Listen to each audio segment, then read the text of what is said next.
In this lecture, we'll look at a few common parametric curves and how to parameterize some common curves that come up. Maybe the simplest one to parameterize is a line segment from the point, say, x1, y1 to the point x2, y2. There's kind of a standard way of parameterizing one of these things. It's not the only way, but it's one of the simplest ways. So we're going to take x to be equal to x1 plus something that I'll write down in a minute, and y to be y1 plus something.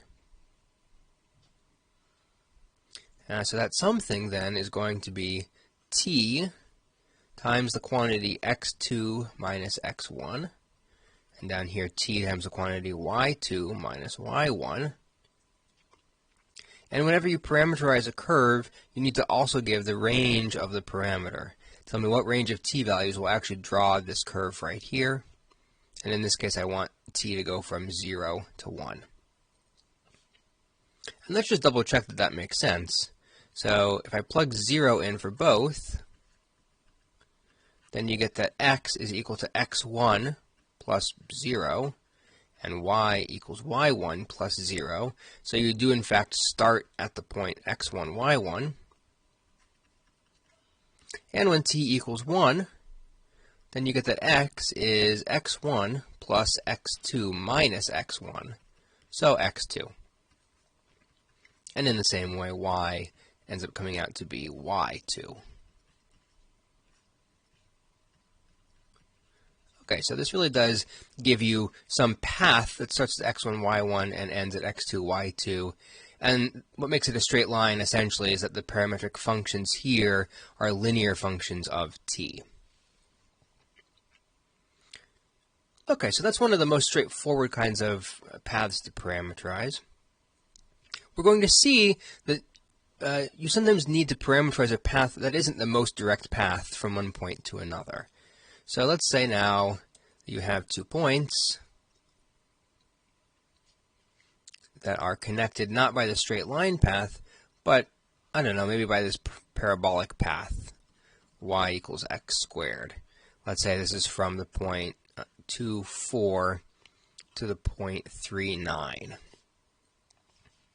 So how can we parameterize?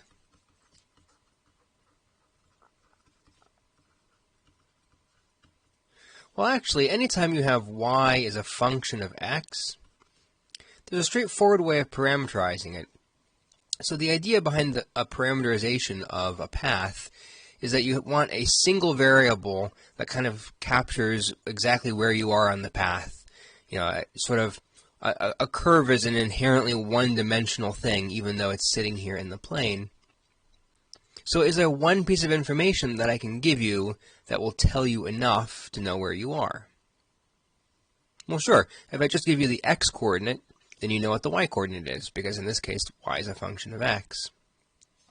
So the most straightforward thing to do is to take x equal to t and y equal to f of t, and then take your range of t values to be the same as the range of x values.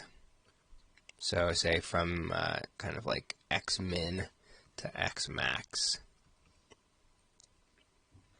So in particular, in this case here that I drew, you would want x equals t and y equals t squared. And x goes from 2 up to 3.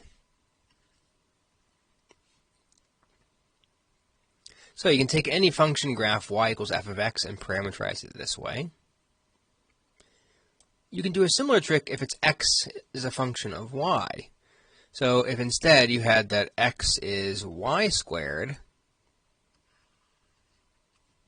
let's say it's here from the point 0, 0 up to the point, let's say 9, 3.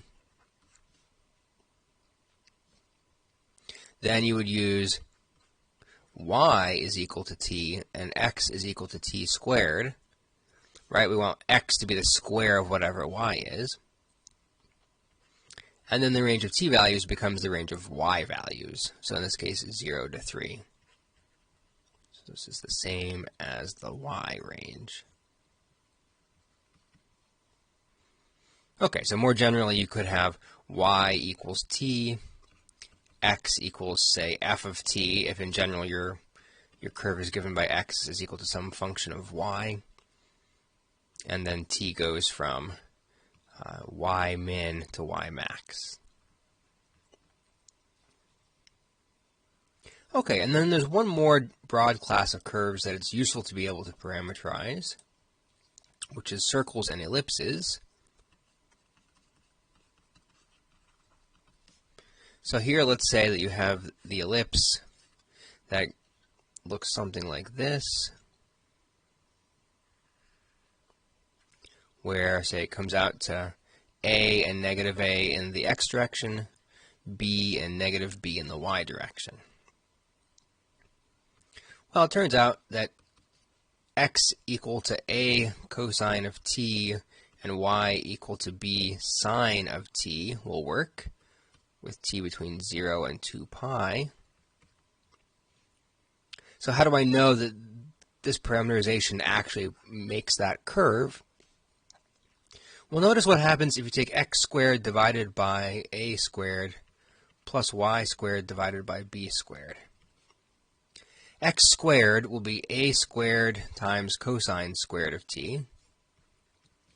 Divide that by a squared. Square y to get b squared sine squared of t divided by b squared. So the a squareds cancel, the b squareds cancel, and cosine squared plus sine squared is 1. And so now that's the form of the equation of an ellipse that you might be familiar with. So this produces an entire ellipse. Of course, if a is equal to b, then you get a circle instead of an ellipse. And if you want only part of it, for example, if you want only the top half of an ellipse, well, then what you need to do is restrict the range of t values. Right, so say 0 to pi, for example, would be the top half.